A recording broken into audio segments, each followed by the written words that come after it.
Are you worried about your student visa? If your student visa is stuck, if it's delayed, this can be an enormous source of fear and confusion because the student visa is not just an opportunity to study in the US. It is a stepping stone to a life in the US.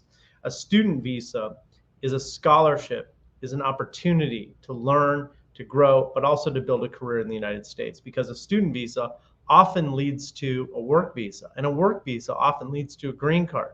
And it unlocks all sorts of opportunities. And what we're talking about in today's video is what to do when your student visa is delayed. If it's stuck in administrative processing, you've been waiting and waiting and waiting, and you're not quite sure what to do. This is what I want to explore in today's video. If you don't know me, my name is Josh Goldstein. I'm an immigration lawyer in the US. I help people across the country and around the world get their visas unstuck, so they can reach their immigration goals. And there's no type of visa that's more important to me than a student visa. I sort of view it as my patriotic duty to help bright, talented, capable people from all over the world come to America and build their American dream so that they can be more productive and happier and lead the life that they really want to lead. We've gotten so many messages from people whose student visas are delayed, and it's really important to talk about this right now because here we are and the fall is approaching. Scholarships and opportunities to learn and study in the US are literally slipping away from you while your visa is stuck in administrative processing. And we get so many messages from people, what do I do? My visa's stuck. My classes are starting soon. I'm confused. I've sent messages, da, da, da, da. And really what you want to understand is there are two techniques that you can use to get your visas unstuck. One is that you can wait, and you can wait. And if you wait, sometimes administrative processing or delay will be resolved. And if you keep waiting, it may not be effective because it doesn't work, and they don't care that your visa's delayed. The other way to get your visa unstuck is to go and take action. And at some point, the waiting is going to become too painful. And at some point, you're going to wake up and you're going to say, I can't take this waiting anymore. I will not wait any longer. I want some answers on what's going on with my visa. I will not wait. And when that point comes up, when the pain of waiting becomes too great, that's when you stand up and you do something about it. So what can you do? That's what I want to talk about today. You can take action by filing a mandamus lawsuit. You can sue USCIS or the State Department for an unreasonable delay. And this is something that my firm helps people do, and ordinary people just like you. And sometimes people think, wait a minute, if I sue the State Department or I sue the embassy or the consulate, aren't they just going to get mad at me and deny me? And the answer is no. When you file a lawsuit against them, they're going to respect you. They're going to fear you. They're going to give you the visa that you deserve. Now, is it guaranteed to work? Are you guaranteed to get your visa approved if you file a lawsuit? No, you're not. It doesn't always work in every case. I'd say in 1 out of 20 cases or 1 out of 15 cases, something goes wrong. It doesn't work. But the vast majority of cases, it works extremely well. And that's what I want to talk to you today about. And I also invite you to ask questions. And I'm going to open the floor up to questions. Just give me a little moment to work out some technical details here. Pardon me. Hang on one moment. And while I'm doing that, I want to invite our guest in today. Hello. Hi Josh, good morning. Thanks for having Having a me. little trouble hearing you. Oh, really? Oh no, that's good. That's good. You Is look it? fantastic, and I love your background. You're Oh very my well lit. God. Thank you so much. Thanks for having me today, and it's my pleasure. Why don't you introduce yourself while we're waiting here? Sure. Hi everyone. This is Halim. I was an immigrant applicant just like you, and I just want to ask you a question. If Are you tired of waiting? I was, because I was waiting for my US visa for 11 years, and it was such a hard time, and um, um, I couldn't wait anymore. And but when I think about my past, I see that there are some valuable lessons for me, um, and I can say that it's worth it. Um, and I'm so happy to be here to answer your questions and help you guys to be prepared for your interview, fill out your forms, and things like that. Well, thank you for sharing your journey, and we're so happy to have you here in the U.S. And I want to welcome you. And Hala is helping our firm reach out to the Persian community. Um, there are lots of reasons why someone would get delayed. But we found, in our experience, anecdotally, the main driving factor behind whether your visa is going to get stuck in administrative processing is whether you're from a country that has a difficult relationship with the U.S. So the government in Iran, the government in Tehran, the government in Washington D.C. These are not best friends right now, and historically, and so the bad politics between these two countries has hurt a lot of innocent people, people who deserve visas promptly.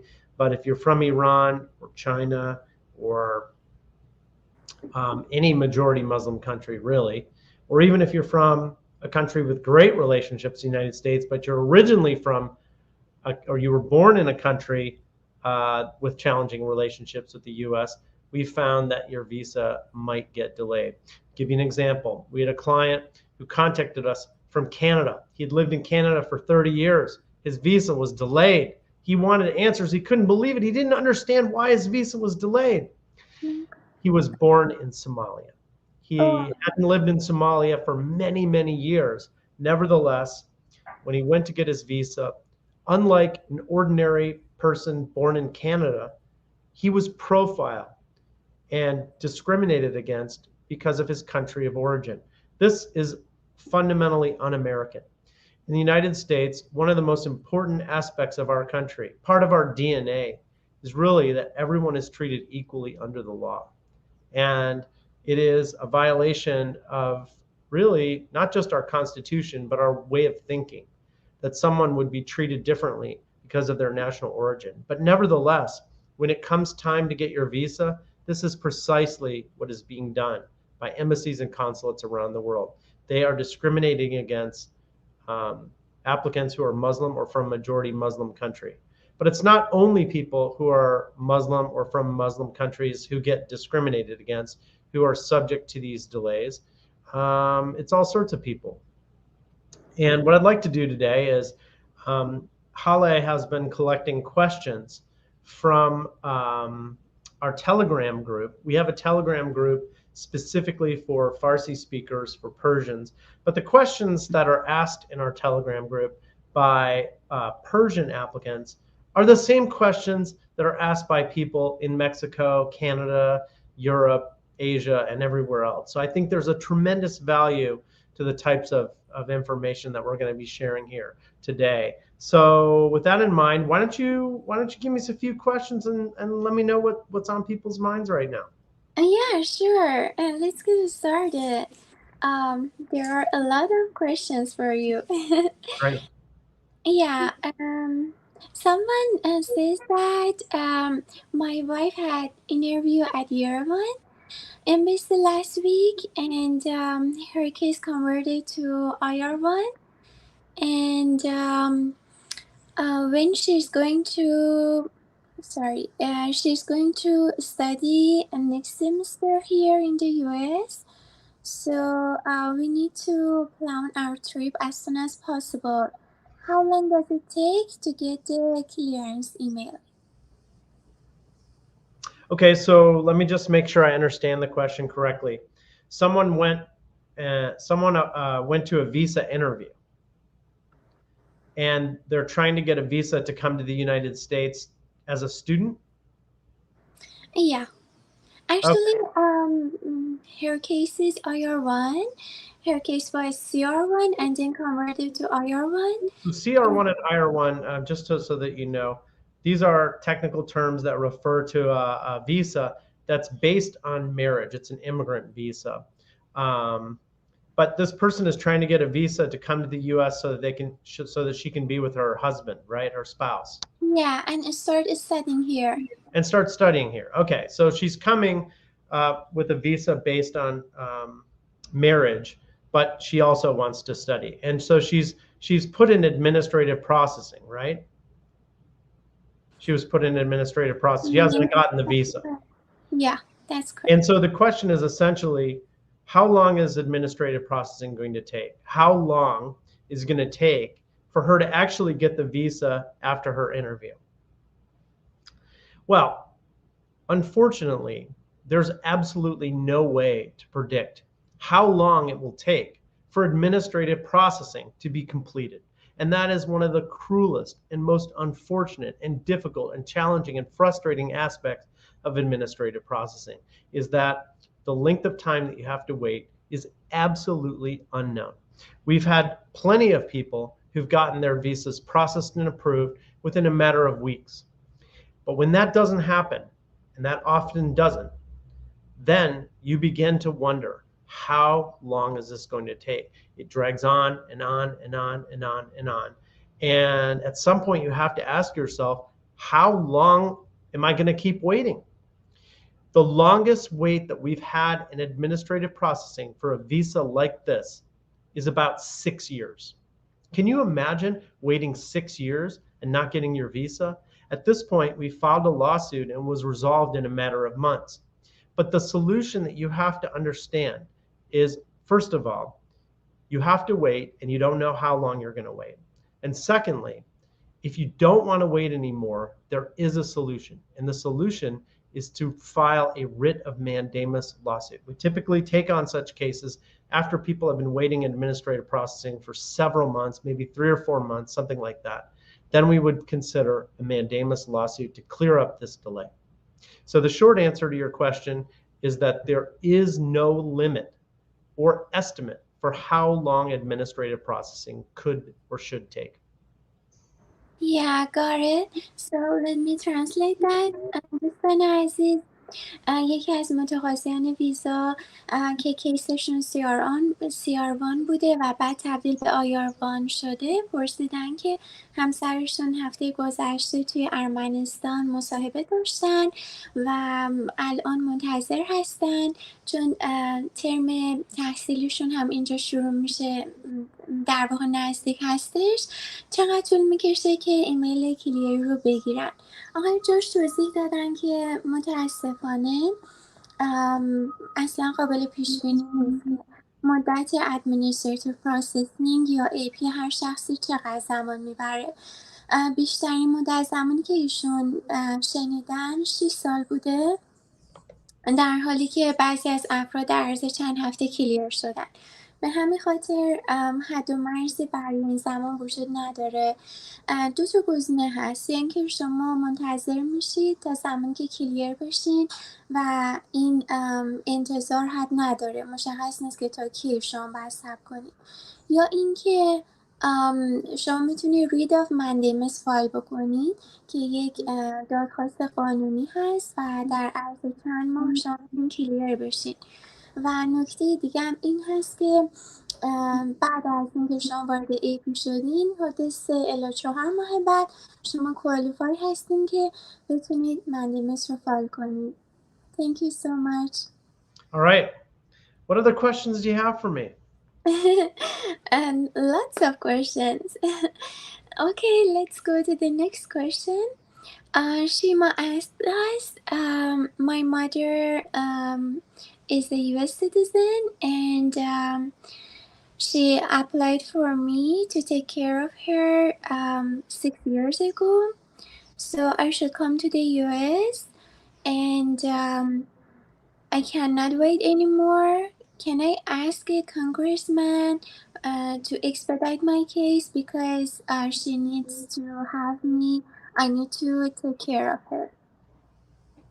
Well, the question that you're asking is basically, can you expedite the normal processing of an immigration case? So before we get to that, a little bit of background.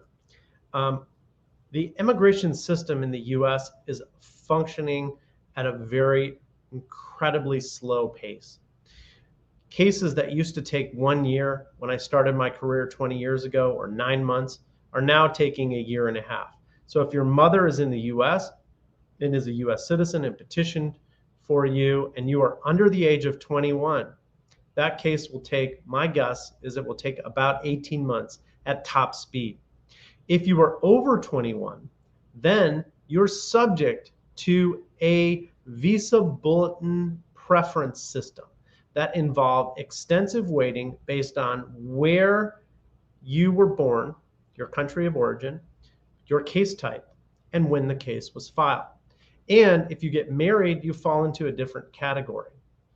So I don't know the particular details of this person's situation, but let me say this.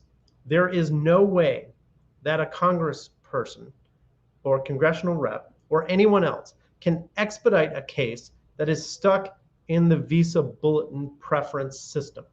There's just no way to do that. You have to have a visa with a priority date that is current for your classification. There's no way around that. But let's say that your case is current, and let's say that your case is pending. Is there anything that you can do with the help of a congressional rep to expedite the processing of your case? Well, at the I-130 stage, at the visa petition stage, there is a way to do that. You can request with USCIS that your case be processed on an expedited basis. And there are several rationale for this. And one of them is an urgent humanitarian crisis, some terminology like this. And you could request that it be expedited based on the fact that your mother is old and needs your care, and so on and so forth. But what you need to know about this is that these expedite requests are often denied, even when they're well justified. We had a case recently where our client was diagnosed with cancer. He provided proof of his cancer diagnosis, and he explained that his case needed to be expedited because he needed his wife to be in the US to be with him. USCIS denied this request, even based on a cancer diagnosis. So with that in mind, you can request that your case be expedited in certain limited circumstances, but you should know that these are often denied, even when well justified. اوکی دوستان عزیز، دوستی پرسیدن که مادرشون سیتیزن امریکا هستن و حدود 6 سال پیش برایشون اپلای کردن. الان نیاز به مراقبت پزشکی دارن و ایشون دنبال راهی هستن برای اکسپدایت که بتونن سریعتر جوین بشن به مادرشون و ازشون مراقبت کنن. آقای جوش توضیح دادن که کانگرسمن توی این زمینه نمیتونه هیچ کمکی بهتون بکنه، ولی گزینه اکسپدایت وجود داره. شما میتونید از USCIS درخواست اکسپدایت کنید. اکثر اوقات این درخواست ها ریجکت شده، ولی گاهی هم پذیرفته شده. این در واقع گزینه وجود داره. اگر شما زیر 21 سال هستین، اگر بخوایم حالت خوشبینانه رو نگاه کنیم، حدود 18 ماه طول میکشه که در واقع شما بتونید ویزا بگیرید. ولی اگر بالای 21 سال هستین، وارد کاتگوری F میشین و بعد طبق ویزا بولتن نگاه کنید ببینید که چه زمانی کیس شما کارنت میشه. Thank you. That's all right. So, actually, the question is, how they can ask their service for expedite, because when the case is on NVC, there is an email for NVC expedite, but how about the USCIS? So your question, just to be clear, is how to request that USCIS expedite the case? Yes. Okay. So if you want to request that USCIS expedite your case, what you need to do, first of all, before you do that, you need to make sure that your case truly is pending at the USCIS stage. You might be at the National Visa Center where they're requesting forms, fees, documents. You're waiting to get documentarily qualified. You might be waiting for an interview where your case has been documentarily qualified, but you haven't yet had an interview. Or you might have had your interview and be in administrative processing. So each of those scenarios does not necessarily involve USCIS. It probably involves the State Department. USCIS, in most consular processing cases, is involved in the first part of your case, where you have filed a visa petition and your visa petition is stuck. So that's where you could request that your case be processed on an expedited basis. USCIS on its website provides specific guidelines for the criteria that it uses to determine expedite requests. It also provides step-by-step instructions for how to request your case be expedited. And in the comments below after this broadcast, I will go back and add a link to the website. Okay, that's great. Good to know that. Let me translate that. دوستان از آقای جوش پرسیدیم که اگر کیس ما توی مرحله هست که USCIS به اون رسیدگی میکنه ما چطور میتونیم درخواست اکسپدایت بدیم و ایشون گفتن اول بعد مطمئن بشین کیس شما توی NVC هست یا منتقل شد به سفارت توی administrative processing هستش یا اینکه دقیقا دست USCIS. اگر که توی این مرحله است یه سری گایدلاین و اینستراکشن توی سایت USCIS وجود داره که طبق اون شما میتونین درخواست بدین کیستون برای اکسپدایت بررسی بشه، چون کریتریا و شرایط مشخصی برای پذیرش اکسپدایت وجود داره. All right. I want to take a quick moment to welcome all of our friends from YouTube and Facebook. We also have a Facebook group dedicated to visa delays. It's a very active group where people are always asking questions and supporting each other on their immigration journey. I want to welcome Najim, from our friend from YouTube, and Jerry from Facebook, Napali from Facebook, and anyone else who's out there. I wonder what's on your mind. If you have questions, post them in the comments. I'd be happy to do my best to try to answer your questions, try to support you on your immigration journey, try to help you out. And in the meantime, Halle, what other questions do you have for me today? Yeah, the next question, actually, I grouped related questions about the waiting times at different stages for today's live because, sometimes we confuse, should I sit and wait only or can I do something, can I take action? And yeah, there are different questions about when they are struggling with waiting times and they don't know what they can do for it. They can change the embassy, transfer their case to another embassy, they can ask for expedite, they can file Mandamus, it's kind of confusing for some applicants, and I'm happy you are clarifying this process and solutions to them.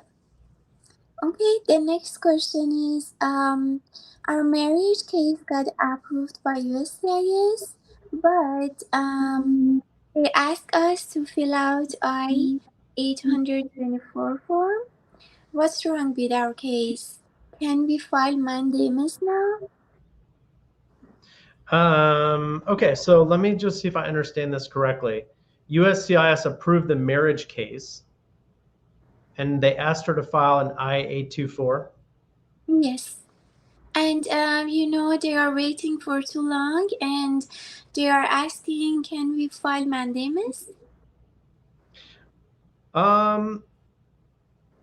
It's very difficult for me to answer, even in a general way, what's going on or what the best solution is, because I really don't know what happened in this case. I know that USCIS approved the case. The case is based on marriage, but it seems very unusual that USCIS would ask them to file an IA-24.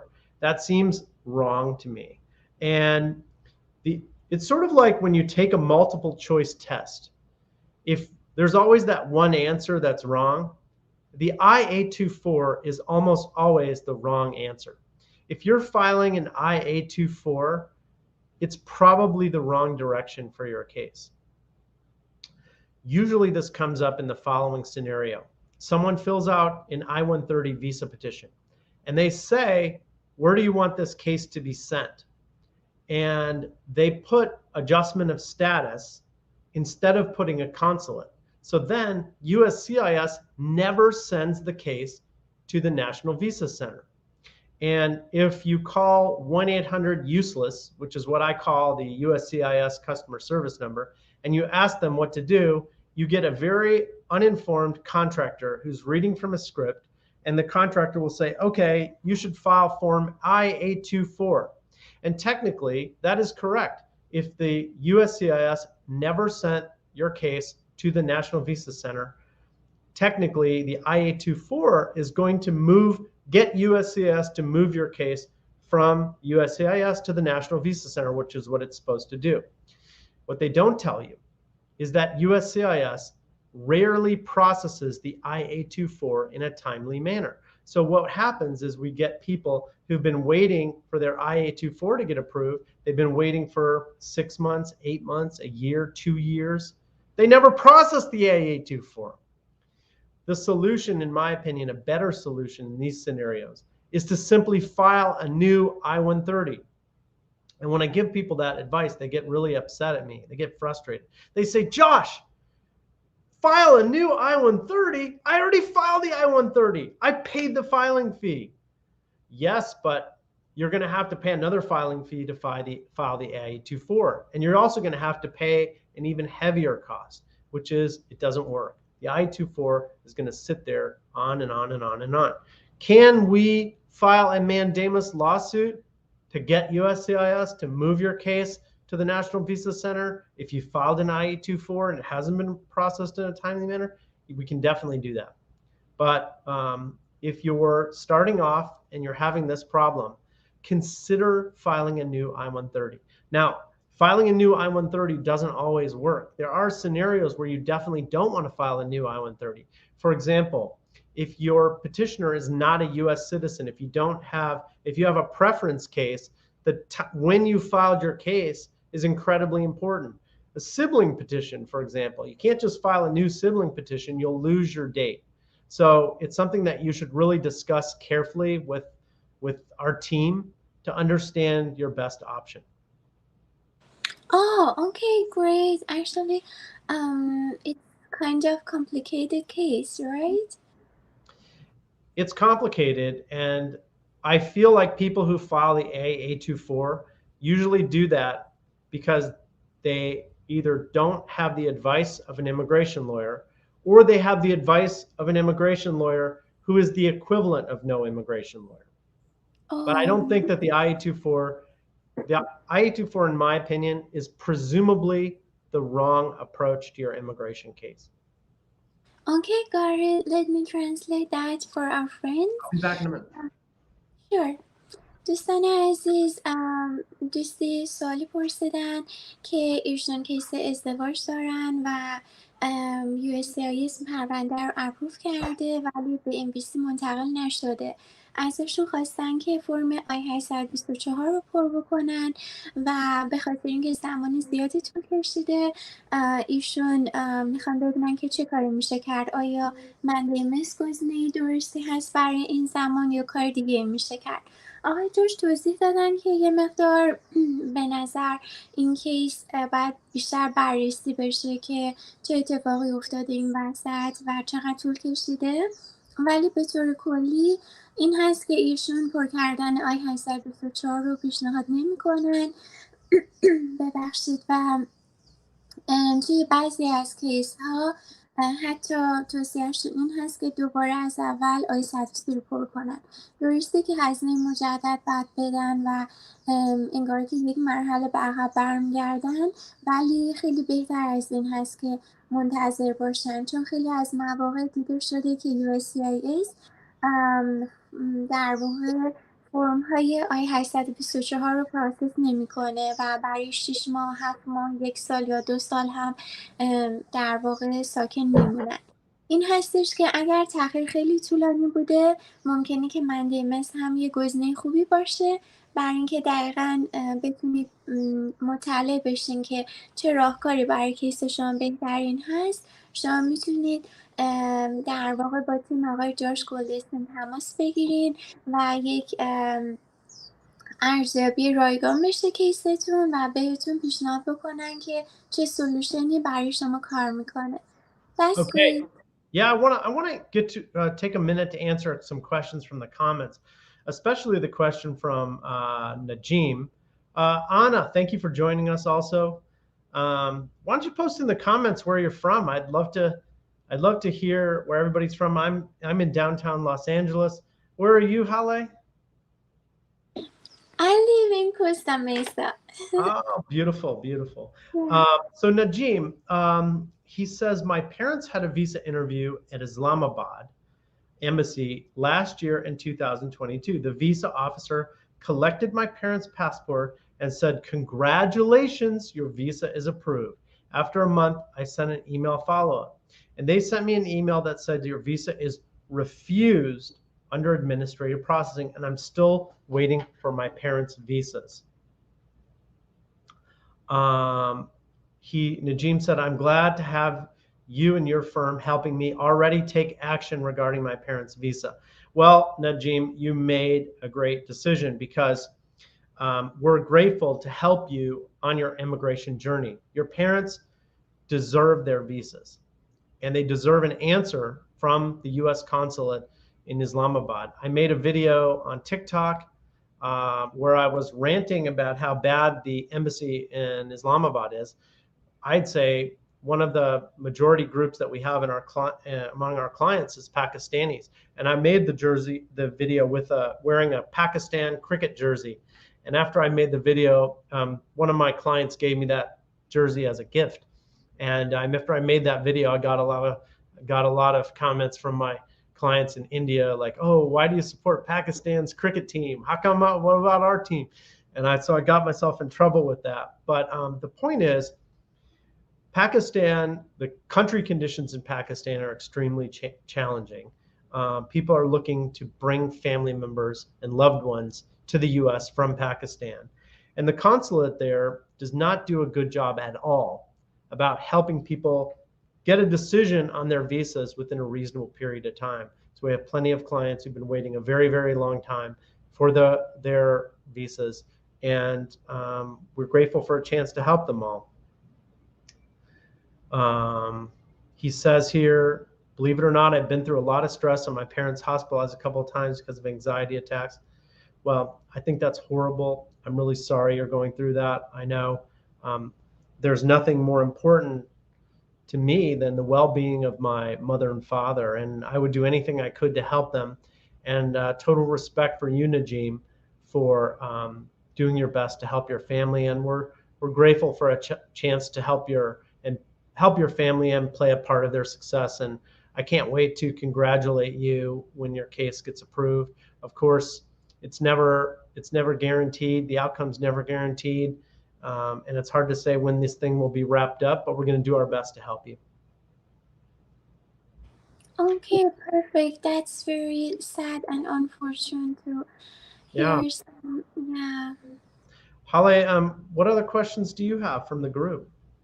Okay, the next question is for two brothers. He said that my brother and I have F2B cases. and my mother applied for us 9 years ago, and we were placed in AP since March. And the question is, can we file one mandamus for both of us, or we should file separately? That's a great question. Before we answer the question about whether you can file together or separately, one thing I want to tell you is that if you have an F2B visa case, if you have a preference visa case, in order for you to get approved, you have to have a priority date that is current for your category based on your visa category and based on your country of origin and the date that you filed. So each month, the State Department publishes a visa bulletin, and you have to check that bulletin to make sure that your case is approvable. Not just approvable at the time of your interview, but approvable today. And so I have a lot of clients who are like, Josh, at the time we went to the interview, the case was current. And then we went into administrative processing, and now it's retrogressive. It's not current anymore. But we want to do a mandamus lawsuit. It doesn't work that way, unfortunately. If your case is not current right now, you cannot possibly be approved. But for the sake of this conversation, let's assume that the case is current right now, according to the current to this month's visa bulletin. Can you do a lawsuit together with your brother? I would say the answer is probably, and I base that on two things. First of all, in order for you to do a lawsuit together with someone else, it invokes civil procedure in the US, a rule called joinder, and you can join one case with another when the facts are extremely similar. So in our office, we look for people who appeared at the same consulate, people who are from the same country, and people who have the same visa type. So if you have a delayed asylum case and your friend has a delayed green card, you can't just lump the cases in together. If you went to the consulate in Islamabad and your friend went to a consulate somewhere else, then you can't just lump those cases together. Now, these are the views that I hold as an immigration attorney who's filed thousands of mandamus lawsuits. If you ask other attorneys, they may give you a completely different idea. And it's not that they're wrong and I'm right. It's just that people have a difference of opinion, and that's okay. Sounds great. So they can ask you to file mandamus for both of them in this situation? Yes. Okay, sounds perfect. دوستان عزیز، یکی از کاربران کانال ما پرسیدن که ایشون و برادرشون کیس F2B دارن و 9 سال پیش براشون مادر گرین کارت درخواست داده و از ماه مارچ توی AP هستن. آیا میتونن که منdamus رو با هم فایل کنن یا بعد جداگانه فایل بکنن؟ آقای جاش توضیح دادن که اول باید مطمئن بشین که کیس شما کارنت هست، یعنی طبق جدول اول ویزا بولتن باید چک بکنید ببینید که همین الان طبق تاریخ جدید کیس شما کارنت شده یا اینکه باید هنوز منتظر باشین، چون بعضی از افراد میگن که ما زمان که بخوان ویزا بدن ما کارنت میشیم. این اشتباه هست. همین الان طبق همین زمان شما باید تاریخ رو چک بکنید. اگر فرض کنیم که کیس شما کارنت هستش، باید یه سری از شرایط یکسان باشه که شما دو اپلیکن بتونین یک دونه منdamus فایل بکنید، مثل اینکه هر دوتون از یک کشور باشین، توی یه امبسی مصاحبه شده باشین و شرایط مشابه به اون.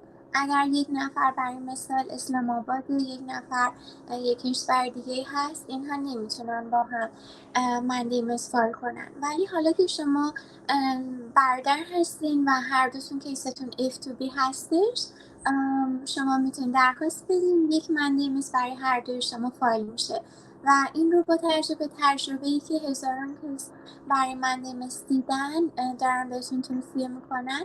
ممکنه وکیلای دیگه نظر دیگه داشته باشن. Okay, that's great. Thanks for your questions, guys. Could you please share the Telegram ID for our Yeah, absolutely. There is a lot of Persian, Farsi content in this group. And if you are Persian or you know someone who is, and you want to join our Telegram group, it's free. There's a lot of amazing content. I'm going to put the Telegram handle on the screen so you can join in. And I'm also going to, now that I do this, I'm going to take a moment to welcome Anna, our friend from YouTube who lives in Mountain View. I'm going to welcome her, comment, and thank her for joining. And I'm going to take a moment to try to answer her question. She says, I'm in Mountain View, California, and I've been waiting for my biometric, that's fingerprint, appointment through Asylum since 2021. So I guess I have nothing to do with that, but I'm patiently waiting until I get an appointment for my EAD. Well, Anna, I'm very sorry to hear that you've been waiting this long. It's not fair. It's not right. I consider it actually fraud to take an application for someone and to never review it within a reasonable period of time. And there's no group of people who've been treated more unfairly than asylum seekers. Asylum seekers are some of the most vulnerable groups of immigrants that there are. And they deserve the utmost respect from our immigration system. Our immigration system was founded to protect asylum seekers, to welcome them, to really treat their cases with the seriousness that they deserve. And I'm sorry that your case was so delayed. They're making people wait 5, 6, 7 years for asylum cases. We routinely see people with 3 or 4 year delays who've been waiting patiently for some sort of word on their asylum application, but they don't get any such notice. It's not right. It's not fair. And I want you to know that you can take action against them. We file Mandamus lawsuits, a lawsuit in federal court to challenge the delayed processing of asylum cases. And we do this because it's not fair that people have to wait for 3 or 4 years without even getting an interview. Once we file the lawsuit, what we typically get is suddenly they interview you and they get an interview set up and they give you a decision. And if you're sick and tired of waiting for your asylum application and you're not hearing anything back, then I want you to reach out to our team. Better yet, I want you to reach out to me personally. I'm going to put my email on the screen. Here it is. And when you email me, in the subject line, I want you to put no more waiting. And if you put no more waiting, you're going to get my immediate attention. And I can set up an appointment with our team for you. No more waiting is a concept that really is important to me, because when I hear that Anna has been waiting patiently since 2021 and she can't get her EAD, I find that something really troubling. I mean, how long could someone live without the ability to work legally? You deserve your EAD, your work permit. And if you've been waiting for years for USCIS to get its act together and do its job, that's not fair. It's in fact fraudulent. If they take your application and you have filed your application as Congress intended, they have to do their job within a reasonable period of time. That's it. So let's go to some more questions, Halle. Yeah, sure.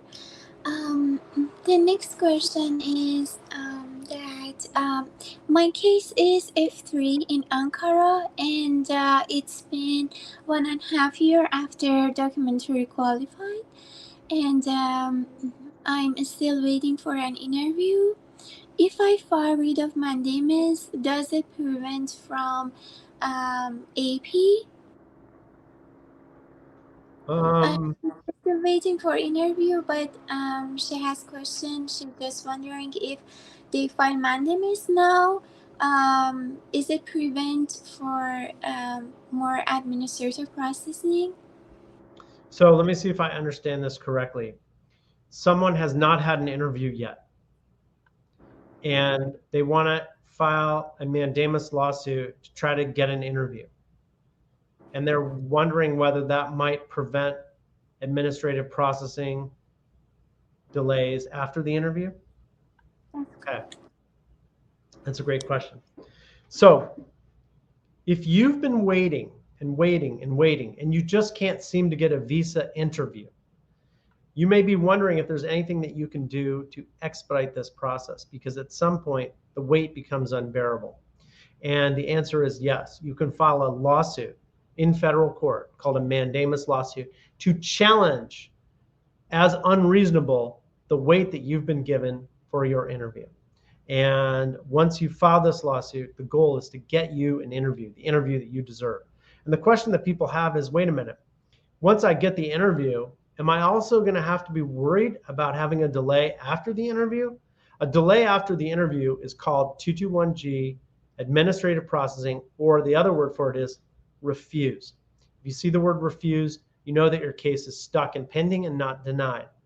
The answer is one lawsuit gets the job done.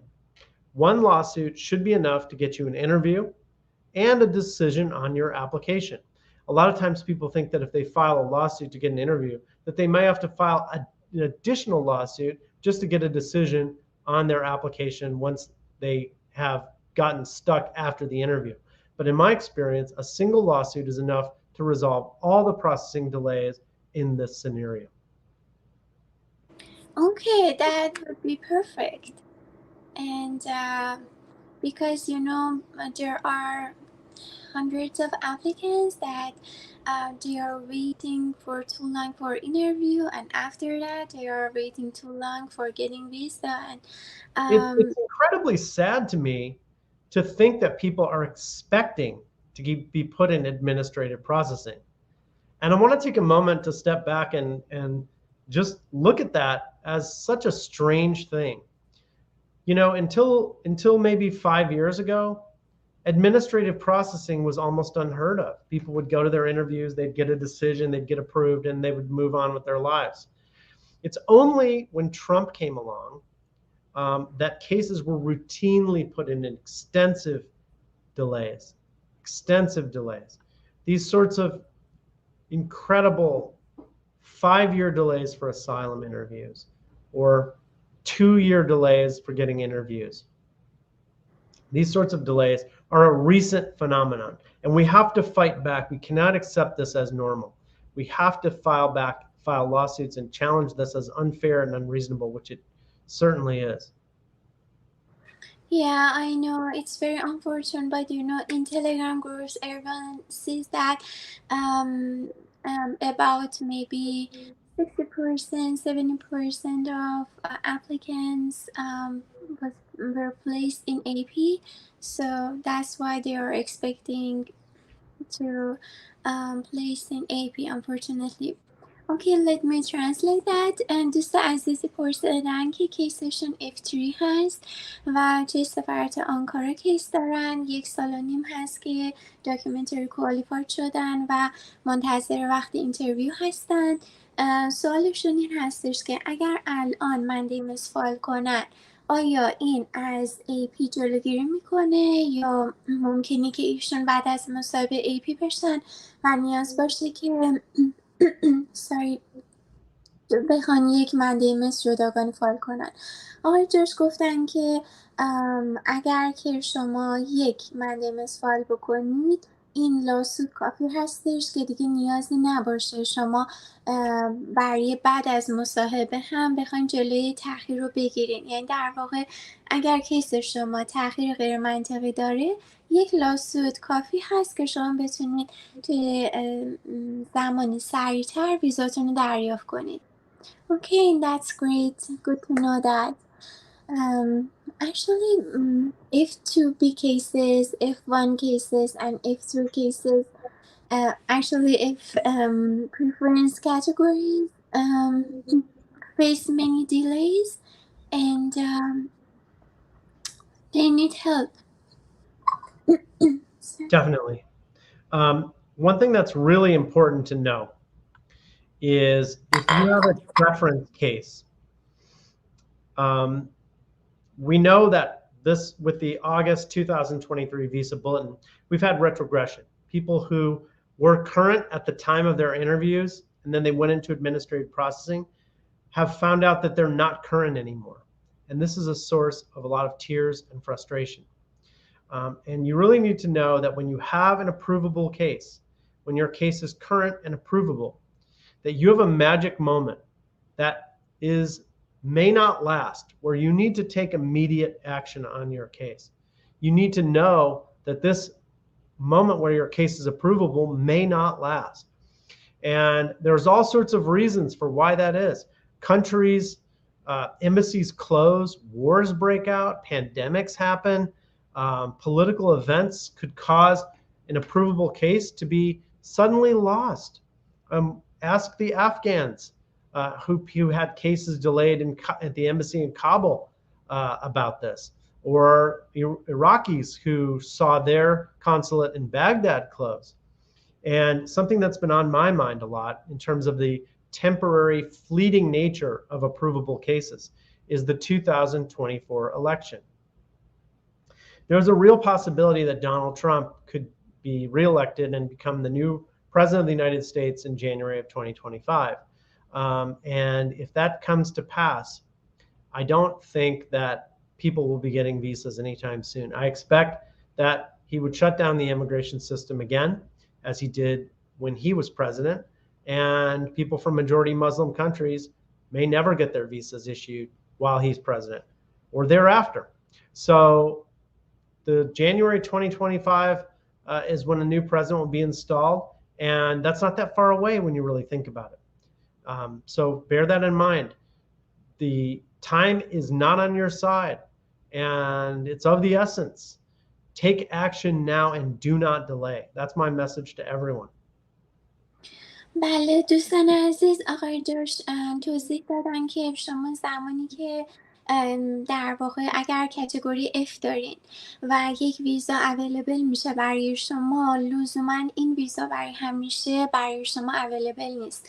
مثلا دوستانی که افغان هستن و یک دفعه سفارتشون توی کابل تعطیل شده، یا اینکه پندمیک پیش میاد، یا اینکه انتخاباتی که ما پیش رو داریم اگر مجدد آقای ترامپ رئیس جمهور بشن، احتمال زیادی وجود داره که خیلی از متقاضیان ویزا دیگه نتونن ویزا بگیرن. به همین خاطر توصیه اکید ایشون این هستش که اگر کیس شما کارن هست، اگر یک ویزا اویلیبل برای کیس شما وجود داره، همین امروز اقدام کنید که سریعتر ویزاتون رو بگیرید، چون شرایط مختلفی ممکنه پیش بیاد و دیگه اون ویزا برای شما در دسترس نباشه. Okay, thanks for sharing that. It's very important to take action as soon as possible. Yeah. Let's go to some more questions. Yeah, sure. The next question is that I heard that if my sister applies for my green card, it takes like 15 years. Since visa bulletin is unpredictable, is there any maximum time to become current for F4 category? So the question is, how long does it take to get a green card through a petition filed by your sister? Your sister is a US citizen, your sister wants to petition for you. Is there a maximum wait time? And the answer is no, there is not. I call a sibling petition the retirement visa, because if your brother or sister petitions for you, it takes so long that effectively you'll have the right to retire in the US. So what would a lengthy processing time look like? Well, I routinely speculate that it could take 8, 10, 12, maybe 15 years to get a visa based on a sibling petition. But if you look at other countries, China, India, the Philippines, Mexico, the delays are even longer. The worst delay, according to the visa bulletin, is F4 sibling petitions for Filipinos. If you're from the Philippines and your brother or sister applies for you, it can take nearly 30 years, according to this, to get a visa. 30 years. I mean, oh my God, that's a lot. You start to think about the actuarial possibilities of even being alive 30 years from now. I doubt I'll be around. But But yeah, no, it's insane. So no, there's no limit to how long you can wait for any immigration case, especially sibling case. Where and this is, by the way, this is the way Congress set the system up. These delays are by design. اوکی گارد دوستان عزیز یکی از کاربران عزیزمون پرسیدن که ایشون شنیدن که اگر خواهر براشون برگین کارتشون درخواست بده حدود 15 سال طول میکشه و سوالشون این هست حالا که یک در واقع زمان کلی وجود داره برای هر کتگوری آیا یک ماکسیموم زمانی برای کارن شدن کیس F4 وجود داره؟ آقای جوش گفتم متاسفانه اینطور نیست و کیسای در واقع خواهر برادری رو ایشون بهشون میگن کیسای ریتایرینگ که شما ممکنه دیگه بازنشسته بشین وقتی که نوبتتون برسه چون هیچ حدود 15 سال ممکنه طول بکشه و برای حتی کشوری مثل چین، فیلیپین این مدت زمان برای F4 خیلی طولانی تر هستش و واقعا ماکسیمومی برای این زمان وجود نداره. Okay, and actually I think we should accept this process is so hard, but it's worth it, you know. Right. I mean, a lot of times for sibling petitions, what happens is I tell people that it's going to take 10 years or more to get a green card for their brothers or sisters. And they look at that and they're like, oh my God, that's too long. I'm not going to do it. I'm just not going to do it. That's too long. And they never take action on it. It's such a missed opportunity. Just file the petition. You don't have to get your brother or sisters, you don't have to let them figure out whether they really want to move to the US. Just file it. It locks in and it gives them the opportunity at some point in the future to come to the US. Now, if your brother or sister is 20 years old, trust me, there are many 30-year-olds or 35-year-olds in your country that would love an opportunity to get a green card to the US. It's frustrating that it takes a long time, but you will never get a green card for your brother or sister if you don't file a petition. Just file it. And if you need help, my firm is very capable of helping you manage this process. We can't make it go faster than Congress intended, but we can make sure it's done well and done right and completed. And, life gets in the way. People get busy. They forget about it. They get discouraged by the processing times.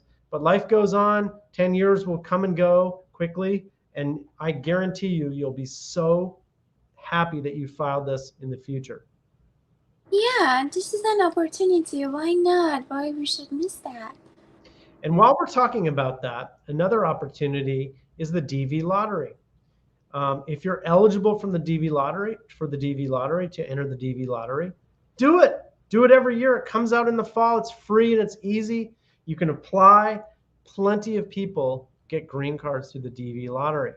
But a lot of times people are like, the DV lottery, what are the chances? I'm not going to win that. Well, the chances are zero if you don't fill out the form because you've got to be in it to win it. So fill it out. And when it comes to the DV lottery, I just want to say a few words about that. If you go to the DV lottery and your visa is delayed in administrative processing, you need to know that you have a very short window of time before you're not going to be able to get your green card approved, your visa approved. And this is a time when my firm can help you and support you.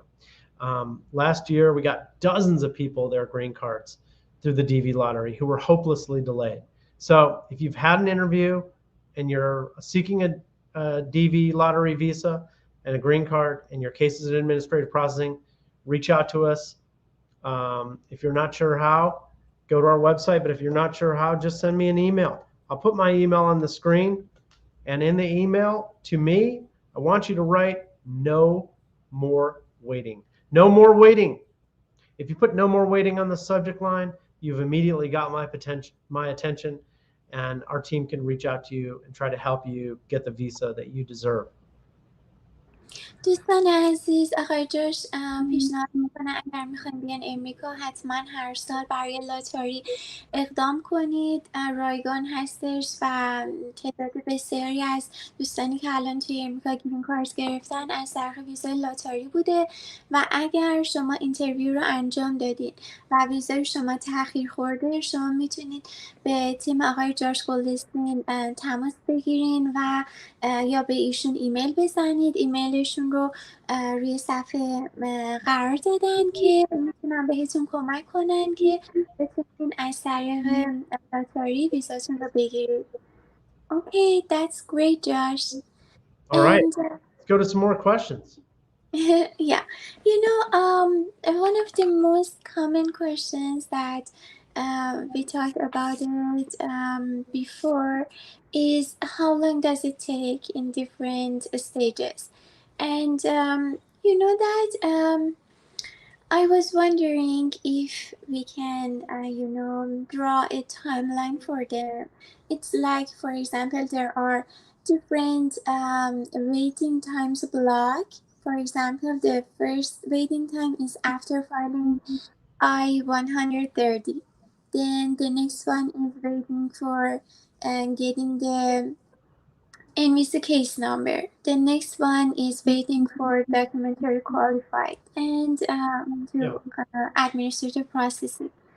Can we have a timeline and mention that what is the average time for each waiting time? For example, based on NVC time frame, we can say that if you submit all of your documents to NVC, it takes about 1 to 2 months to get documentary complete email. But for some waiting times, like waiting for the interview, as you mentioned, there is no limit. So, Hold on. Let me just interrupt you. Okay. The processing times are up in the air. The information that's published online that you see on the USCIS website or in other statistics are not reliable, in my opinion, at all. Since my law firm files a lot of cases, we have a good feel for how long things actually take. And how long things actually take are quite different than how long that it says on the processing time or how long you say your cousin is. And there are always outliers where cases take much longer or much faster. But in a case that's based on a U.S. citizen petitioning for their spouse, let's just take that as an average case. I expect that the visa petition would take about 8 months to be processed and approved. So roughly, I expect that this is going to take about 8 months. 8 months after you file your visa petition, you should get an approval notice from USCIS. At that point, your case would go to the National Visa Center. And at that point, they're going to request more fees and more forms and more documents and so on. Typically, at top speed, it's going to take around 6 months to get through the process of applying at the National Visa Center. And once you've completed that process, you're going to get a message from them that says that your case is documentarily qualified. And what that means is that you've given National Visa Center all the filing fees, all the forms, and all the documents and information that they need. They've reviewed it, and they've signed off on it, and you're done with that part of the case. It's going to take about 6 months. At that point, you're waiting for an interview at a U.S. consulate abroad.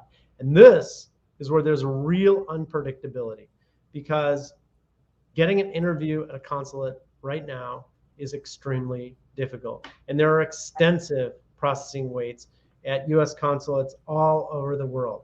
And it's very difficult to estimate how long it should take to get an interview. We would say that you should have an interview and a decision within about 6 months of that. So if you can't get an interview within about 6 months, then I think it's time to consider a Mandamus lawsuit to challenge as unreasonable some of the waits that they have in store for you at consulates. We've had lawsuits where the government USCIS and the State Department will come back in a motion to dismiss, and they'll say that they have a 2 or 3 year wait for interviews at different consulates in Abu Dhabi and Yerevan and so on. And it's just not right. It's just not right that there's a 2 or 3 year wait. Now, the processing times that I outlined here are for a case where someone is being petitioned by a U.S. citizen spouse. For a sibling petition, the process would work differently because there, for example, the wait is by design, your case is not going to become current for a while. So you have to keep that in mind. But there are extensive waits at all that. Does this make sense, Hale? Yeah, of course. Yeah, that's so informative and good to know that. Yeah, because sometimes we confuse, should I get back to my job, focus on my job for years, or is there any action I can take in this waiting time? Because there are several waiting times, and as you mentioned, for example, someone who is waiting to become current, um, there is nothing they can do. They should wait and maybe focus on their life and job. But Yeah, I agree with that. If your case is not current, there's nothing you can do except wait. yeah, but for example, if someone did their interview, they can have the option of filing mandamus. So yeah, because there are many questions about how long does it take, I thought that maybe um, we can prepare a timeline. If you are in different stages, what options you have, like transferring your case to another embassy, or Well, let's talk about that for a second because that's a very interesting point. One of the strategies that people have is transferring their case from one consulate to the other. And you could do that if you're waiting for an interview. And sometimes people think that that's a good strategy that helps you avoid delays. And it certainly could be. But it's difficult to determine where would be a better place for you to process your application. And then you have to also understand that you're going to be traveling to a third country. So if you live in Germany, instead of going to the consulate in Frankfurt, you say, well, I'm going to go to consulate in Mexico, in Ciudad Juarez. Nobody would do this, but let's just say. Then you're going to have to travel to that consulate. And if you get stuck there, how are you going to get your case resolved? Anytime you request that your case be transferred from one consulate to the next, that's also going to add an additional factor that's going to create delays, because a mandamus lawsuit is based on unreasonable delays. And if you request that your case be transferred from one consulate to the next, you can't then turn around and sue them for unreasonable delay.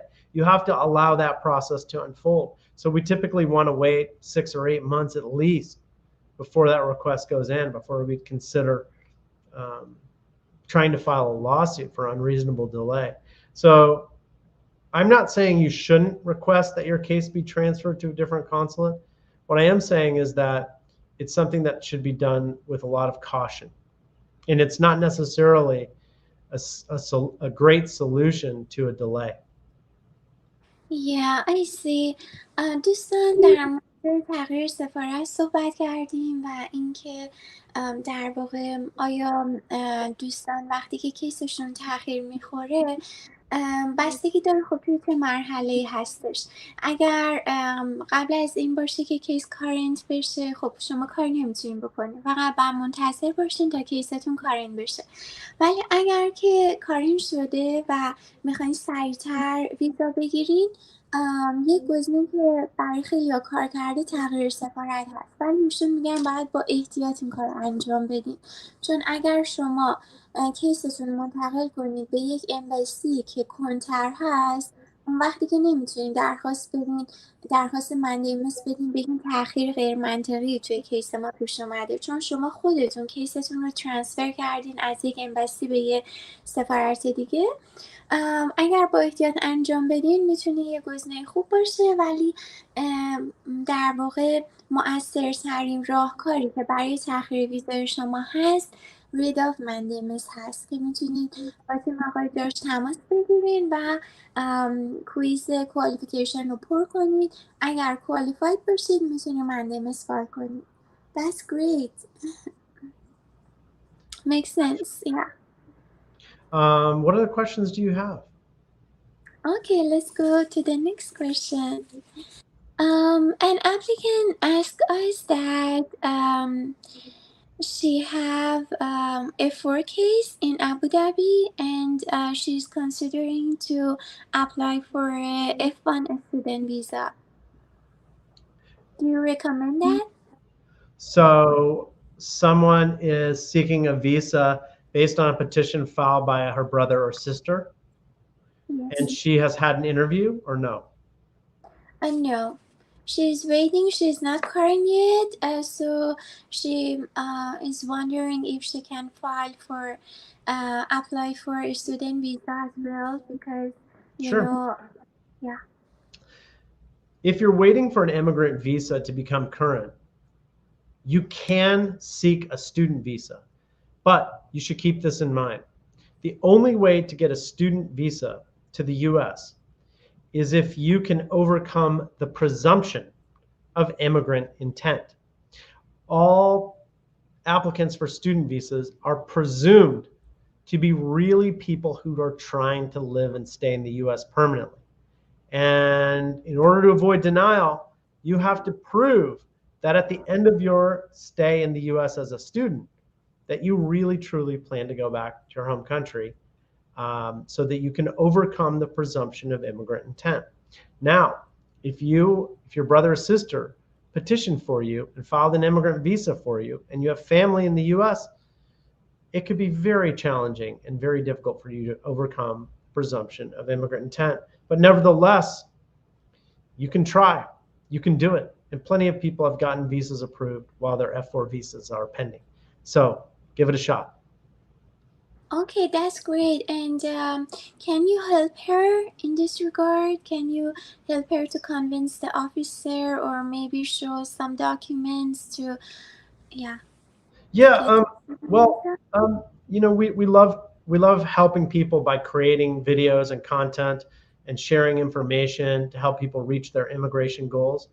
But when it comes time to take money from people in exchange for legal services, we're very picky about the cases that we take on. We only want to take money from clients, and we only want to formally take on clients where we're very confident that we can provide tremendous value. And there are many types of immigration cases that we've made a decision not to take on for one reason or another. And one of them is helping people get non-immigrant visas. But let me share some thoughts with you on how you can convince the consulate that your case that you have immigrant intent. First of all, if you're married and your spouse remains in your home country, or you have a child and your child remains in your home country, that could be strong proof that you plan to return to your home country. Proof that you plan to return to your job, that you letter from your employer, any kind of assets that you have. Maybe you have a car or a house or real estate or a job or some strong connection to your home country. If you're seeking a student visa, it should very closely line up with your educational and career goals and backgrounds. And those should all be designed to show that you truly plan to return to your home country. If you can do that, then you can overcome the presumption of immigrant intent. I hope that advice is helpful. And I want to encourage anybody in that situation to give it a shot and give it a try. Okay, that's great. And that's actually, yeah, very good to know that. Okay, let me translate that. دوست عزیزی با کیس F4 پرسیدن که چون کیسشون هنوز کارن نشده و خیلی طول میکشه تا بتونن ویزا بگیرن، دارن فکر میکنن که شاید با ویزای دانشجویی استودنت ویزا بتونن بیان امریکا و آقای جوش گفتن که امتحان کنید این موضوع رو و اینکه راههایی هست که بتونید نشون بدین شما بعد از ویزای توریستی قصد دارین به ایران برگردین، چون شما پرونده پرونده باز مهاجرتی دارین، این پیش زمینه و پیش‌فرض مطرح میشه که شما با ویزای دانشجویی میخواین بیاین و دیگه برنگردید. ولی اگر ثابت کنید که خب مثلا شما اونجا یه جاب دارین، در واقع تحصیل دارین میکنین توی ایران، یا در واقع خب گزینه تحصیل برای استودنت ویزا معنی نداره، ولی منظور این هستش که اگر اهدافی دارین که نشون میده شما باید برگردین ایران، مثلا دارایی هایی دارین، ملک دارین، بچه هایی دارین که براشون مراقبت کنین، اینها کمک میکنه که احتمال دریافت ویزاتون رو در واقع بره بالاتر. Okay, sounds perfect. I want to take a moment to answer a question that I think is really impactful that Najim has asked. He says, Josh, I always watch your videos and it gives my positive ideas. I share with my friends and family. And Najim, I want to thank you for that. And he says, the question I have is, what is the main reason that they put my family's visas into administrative processing? And that's a question I get all the time from people. Why was my visa put in administrative processing? You know, I've been involved with thousands, literally probably close to 1,500 Mandamus lawsuits to challenge delays of all sorts, especially administrative processing delays. And the one question that has never been answered is why a particular person's visa was put into administrative processing. Why is one person's visa delayed and singled out for delay? Why? Why do they do this? Why is one person's case put in delay and other people's case not? Is there something wrong with your case because you're put in administrative processing? Well, one thing I can tell you is there's no way to figure out why your case is put in administrative processing. There's no way to prevent administrative processing. The only thing you can do is to fight back against it by filing a mandamus lawsuit. And if your case is put in administrative processing, all we can do is speculate as to why your case was subject to this delay. In my anecdotal experience, this is just speculation on my part. The number one reason why an applicant's visa is put in administrative processing is that they are from a country that is majority Muslim, or from another country that has challenging relationships with the United States. So we typically have clients from Russia, from China, from Pakistan, from Iran, from Sudan, from Somalia, countries like this, or other countries like Mexico. In Mexico, there are tons of applicants, and they all go to Ciudad Juarez, and they don't bother processing within a reasonable period of time. Lagos, another example. Consulate just either is unwilling or unable to process visas in a reasonable time period. Applicants are routinely stuck in administrative processing, but there's really no way to determine why that happened. Yeah, I know. And it's also something that's subject to a lot of speculation. People are like, oh, I'm an educated person. I have a PhD, and that's why my case was put in administrative processing. But all these uneducated people who have family-based cases, they just go flying right through. Well, that's not true at all. There's no way to discern why that is. Or they think, oh, well, it's because I work in engineering, and so this is some sort of security concern. Pure speculation. Oh, really? Yeah. Yeah. Actually, it's like a black box, and we don't know much more about the AP. Well, one thing we do know is what to do. Yeah. And the solution is to file a mandamus lawsuit after a delay. Yeah, and that's enough to know. Right. Okay, and would you like to ask the last question?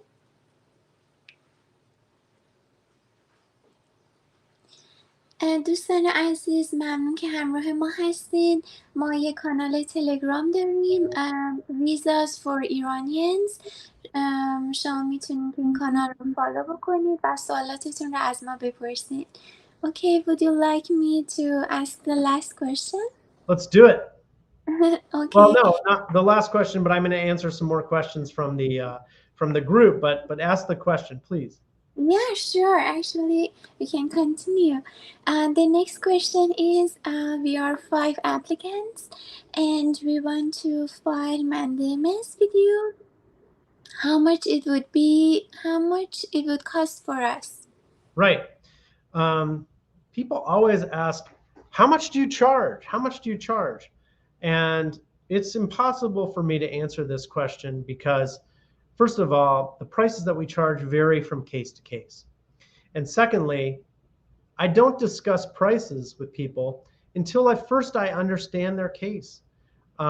Before we can talk about how much a case costs, we need to even talk about whether you have a case that we could help with. We need to understand what's going on with your situation. How is the delay impacting you? What type of visa do you have? Where are you applying? When did you file? When did you file the case? When did you do your interview? I need to know so many different things before I can evaluate whether you even have a case at all that we could help with. And then after we figure out whether you do have a case that we can help with, then we can figure out what that might cost. And we're very transparent. We offer fixed prices. Now, sometimes people say, well, there are 5 of us and we want to put it in a lawsuit that works together. That rarely works in our office because it requires a degree of coordination with all the different people that we don't have. We've thought about doing group lawsuits in the past. We've done group lawsuits in the past, but usually our lawsuit primarily focuses on individual lawsuits. We help people and their families reach their immigration goals.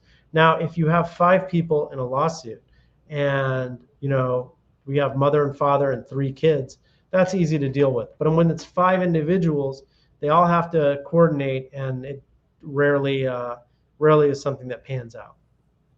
Oh, okay. Thank you. Let me translate that.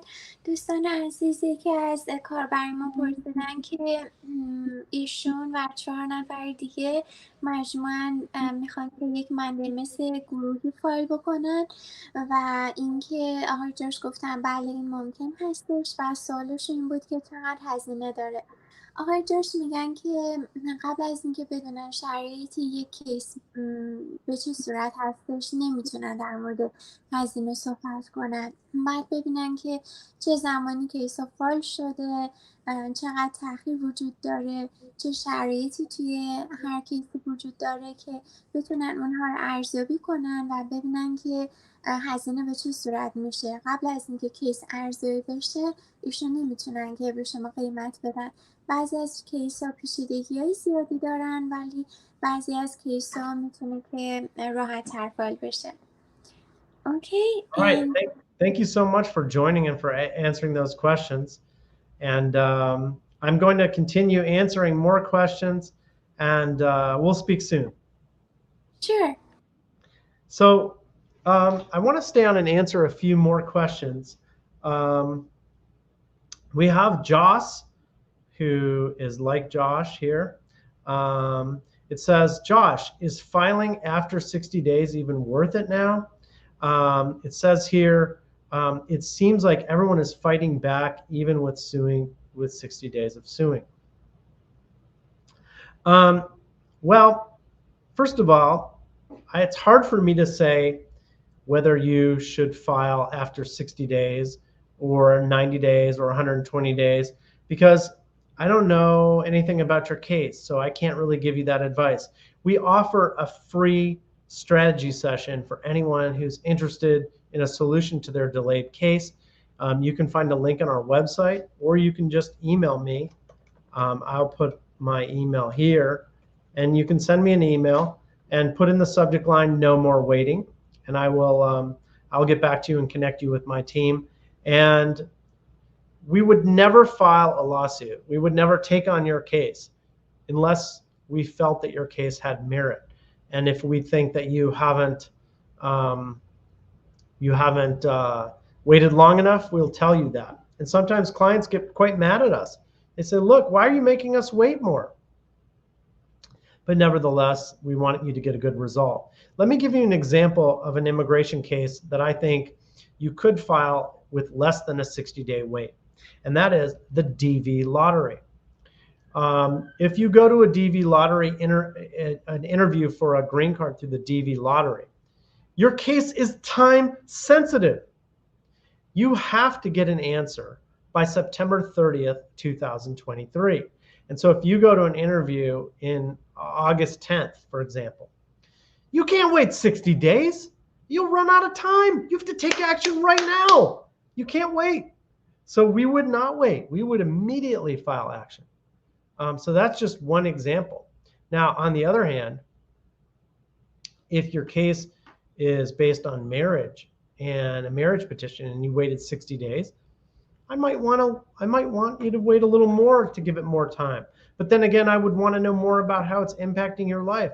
What if you're a pregnant woman and you're about to give birth, or you have some sort of need for health care, or there's some other financial reason? There might be tremendous hardship. All of these things are things that I want to know about before I can answer your question. Does that make sense? Yeah, sure, makes sense. You know, that's very informative, and it's very good you're here to answering the questions. That's great. Well, I want to thank everyone for joining, and we're going to end right here.